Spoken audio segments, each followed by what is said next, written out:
a história do hospital foi uma história que não entrou bem nos filhos, muito mal nos filhos. Antes dele entrar, todo domingo, meu avô e minha avó passavam em casa. Acho que passavam na casa dos filhos. E às vezes saía um assunto do hospital. Eu me lembro que meu pai falava, eu não quero saber de hospital. Assim, dentro de casa, né? Quando entrou essa fase de dificuldade entre essa relação, do tanto que o hospital sugou o dinheiro da família, foi muito forte o hospital, meus irmãos entraram em conflito com meus pais. E comecei a ver que era um buraco sem fundo. Minha mãe não tinha dinheiro para nada, porque todo o dinheiro que ia ter lucro, ou que meu avô desse dos bens dele, todo não dava, só ia para tampar a profundidade, que sempre foi um buraco fundo.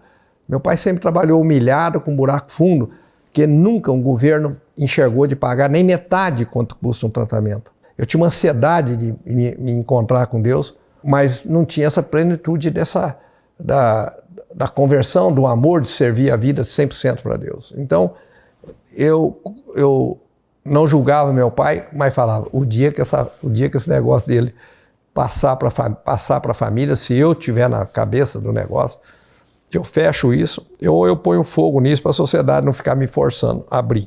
Você não pode deixar morrer, você não pode morrer. Aí eu falei para o Dom Antônio, é melhor todo mundo rezar aqui para meu pai não morrer, porque vocês não vão forçar eu a entrar no hospital.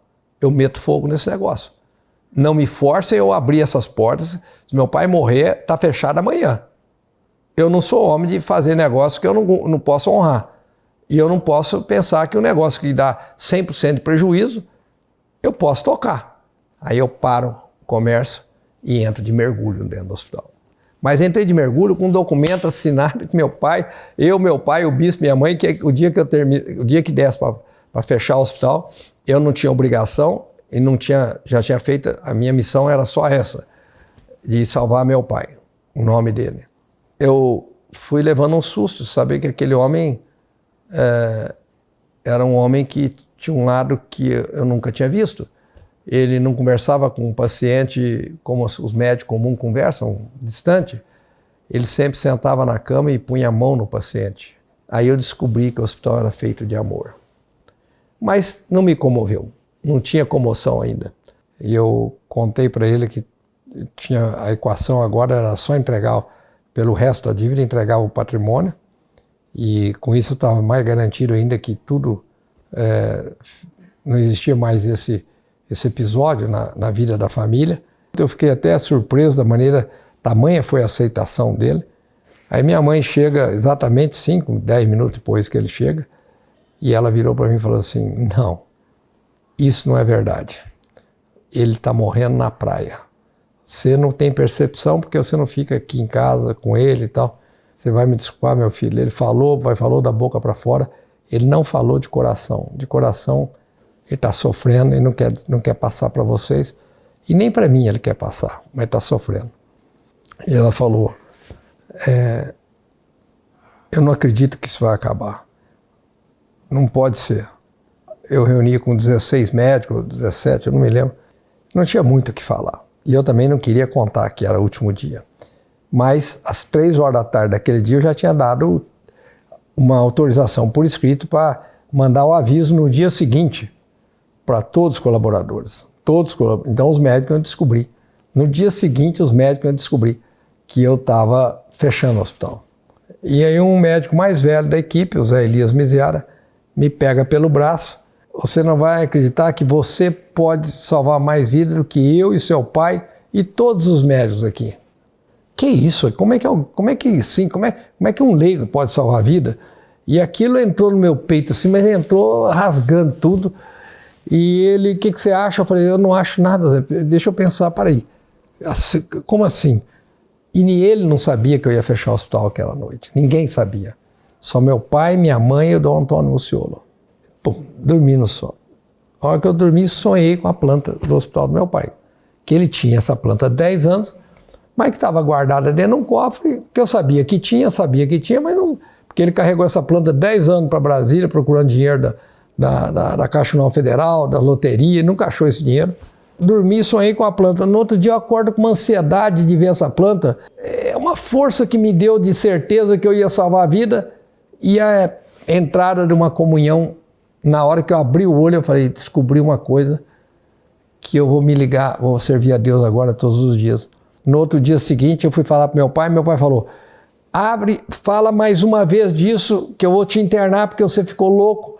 Você cheirou cola, você tá doido, você enlouqueceu, ontem você estava sensato, hoje você... Que isso? Você ficou louco? Você nem pagou as contas, tá entregando patrimônio para os bancos, você não acabou de pagar as contas. Eu falei, não, você não está entendendo, escuta aí, meu pai. Deixa eu te falar com o senhor. Eu encontrei agora um motivo de realizar um sonho que eu tinha. Ele falou, qual sonho? De servir a Deus todos os dias. Eu sou a última pessoa nessa cidade aqui que precisa me humilhar. Mas todos os dias, todas as horas, eu vou me humilhar. Eu vou me humilhar e vou pedir, e vou pedir, e vou pedir pela vida daquelas pessoas que eu descobri que morrem na fila. Agora eu quero ver a planta. Ele falou, jamais. Só você passar em cima do meu cadáver. Eu falei, ah é? Tá bom. Mas você vai ter que mostrar a planta para mim. Não, não mostro. Aí ele encheu os olhos de lágrimas e falou, eu nunca falei isso para ninguém. Eu jurei, pedi, implorei a Deus que nenhum filho fosse médico. Porque o dinheiro destrói e a medicina que usa o dinheiro é uma medicina que nunca vai ter perdão perante a Deus. E eu pedi a Deus, ele nunca deu um filho médico. Agora você mexer com essa raça? Falei, mãe, tive uma discussão com o papai aqui, ele me excomungou. Mas o que aconteceu, meu filho?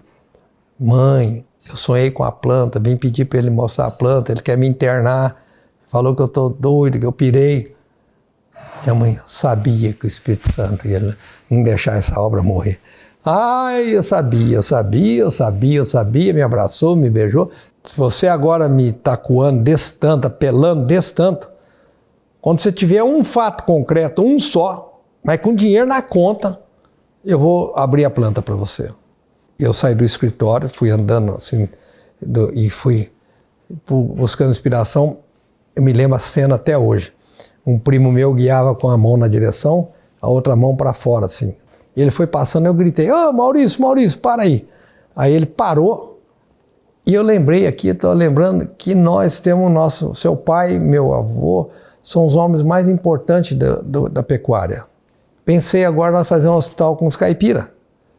Essa planta que meu pai tem lá escondida, lá, que não quer mostrar, eu pensei de pedir $10 mil para você, $10 mil para sua mãe, e a gente começar um projeto, falar que tem base de começar só por ajuda das pessoas, dos amigos do meu avô e do amigo do seu pai. Ao ver ele, representava ele e a mãe dele 50 mil boi, eu olhava para 50 mil boi. Aí eu falei, se eu levar esse cara de 50 mil boi na cara do meu pai, eu dou um tapa de luva nele, quero ver ele falar que não tem dinheiro, né? Você de novo? Aí eu falei, então, é que eu arrumei o dinheiro. Você tá ficando doido? Acabamos de falar 3 horas, 4h30, você me liga falando que arrumou o dinheiro. Você ficou doido? Falei, vamos ver se eu tô doido. A hora que ele abriu a porta, ele deu de cara com o Maurício Jacinto. Ele ficou pasmo assim. Ele viu o Maurício Jacinto, ele viu 50 mil boi na cara dele ali. Te falei a ideia. É só se humilhar todo dia. Eu falei, a prosa aqui acabou. Abre essa planta agora. A planta tá velhinha lá no copo, abriu a planta na hora que abriu. Meu Deus do céu. A planta que eu sonhei. Que eu tinha até aquela 00:30, às 6 horas da manhã, o ódio desaparece e o amor floresce. E minha mãe não teve outra coisa a não ser dizer, eu sabia que o Espírito Santo ia me abandonar, eu sabia que tinha a força do Espírito Santo intervir. Paulo, eu te falei isso, você ficava teimando, Paulo. E assim, eu sabia disso, para mim na época soava assim, mais como ela confiar na providência, na fé dela. Não, mas ela sabia disso porque ela me escreveu uma carta. Uma parte da carta ela escreveu quando eu nasci. Completa a carta quando eu tenho 18 anos, onde o título da carta era O Mundo é de Deus e Ele o impressa aos homens de coração valente. E ela reitera que eu nasci para servir a Deus na carta, na plenitude da carta.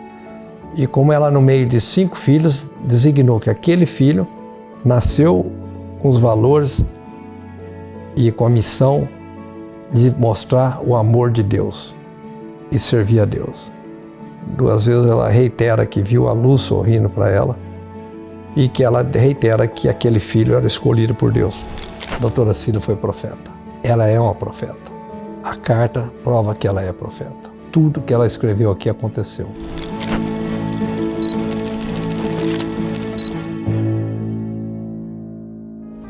Eu acho que estava na época mais difícil dela com meu pai.